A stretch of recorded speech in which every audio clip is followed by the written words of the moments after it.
Welcome viewers आमर channel look listen learn को आपण मानक पुनर्बार स्वागत। आज वीडियो रे एक्सेल फंक्शन रैंड बिटवीन संपर्क रे आमे माने आलोचना करिबा।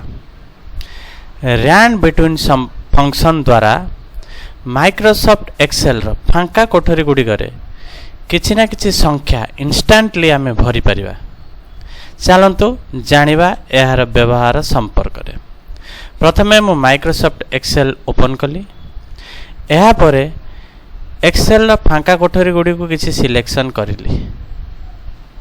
कीबोर्ड माध्यम रे इक्वल साइन टाइप कली।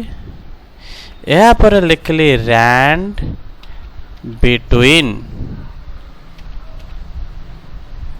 एहा परे टैब की प्रेस कली तो एठी मते शो करूची स्क्रीन ने बटम कहले सबुठु सान संख्या टिके मु लिखली 30 कमा देली। टॉप कहले सबुठु बड़ संख्या के 90। 30 और 90 लिखिबार अर्थ एक्सेल ए फांका कोठरी गुडी करे 30 रु 90 मध्य रे थिबा किछि ना किछि संख्या एही फांका कोठरी गुडी करे भरि देबो। तो एति लिखि सारला परे हम कोन करिबा ना कंट्रोल को चापी धरी एंटर की प्रेस करिबा आ लक्ष्य करिबा जे आमे जतेक फांका कोठरी सिलेक्शन करिथिले सबुथिरे किछि ना किछि संख्या 30 रु 90 भितर किछि ना किछि संख्या भरी होई जाइछि।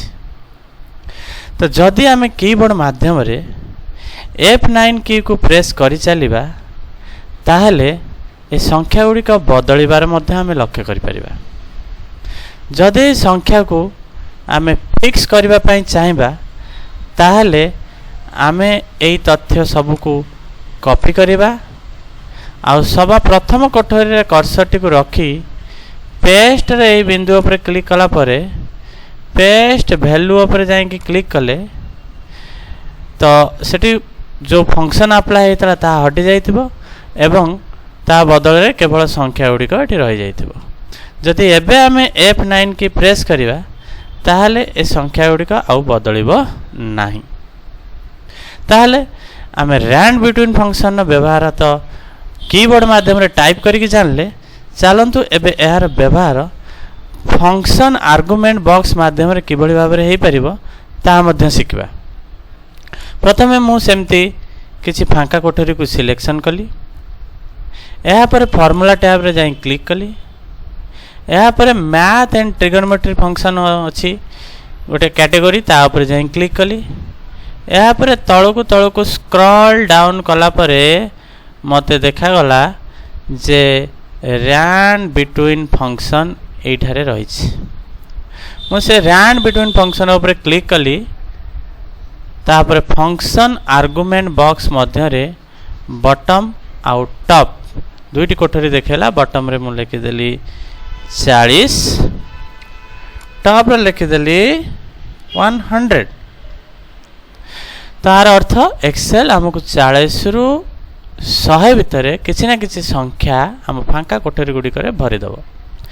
एहा पर मते कंट्रोल को चापी धरिया को पड़िबो आ ओके बटन ने क्लिक करिया पड़िबो। जेमिति क्लिक कली फांका कोठरी गुडी करे किछि ना किछि संख्या 40 रु 100 भितर किछि ना किछि संख्या आसी पहुंची गला। तो ए संख्या गुडी को F9 माध्यम रे बदली चलिबो काहेकि ना ए कोठरी गुडी करे रैंड बिटवीन फंक्शन अप्लाई होइछि।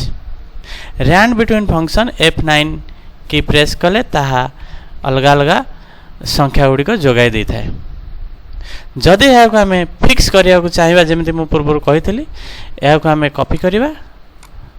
प्रथम कोठरी रे कर्सर रखिला परे पेस्ट रो वैल्यू ऊपर जाई क्लिक करिबा तो देखा जीव आउ F9 की प्रेस कले संख्या गुडी को बदलिबो नाही। तो ए फंक्शन को व्यवहार करी जदि आमे चाहुतबा किछि संख्या इंस्टेंटली हम सेल रे आसी जाउ जा पर कि आमे प्रैक्टिकल करिबा पे हमकु सहज हबो ताहले आमे एहा को व्यवहार करि परिबा। आशा करू जे फंक्शन निश्चय आपण मानन को भलो लागिथिबो। जदि एहा आपण को भलो लागिथिबो ताहले निश्चय हमर ए वीडियो को लाइक करिवे आउ वीडियो रे कमेंट मध्य करेंगे। एक्सेल शिखुवा आपण मान सांग साथी मान सहित शेयर करेंगे। ए वीडियो को धैर्य सहित देखि आपण मानक बहुत बहुत बहुत बहुत धन्यवाद। आम चैनल को एमती देखु था आ समस्त सहित शेयर करू था। धन्यवाद।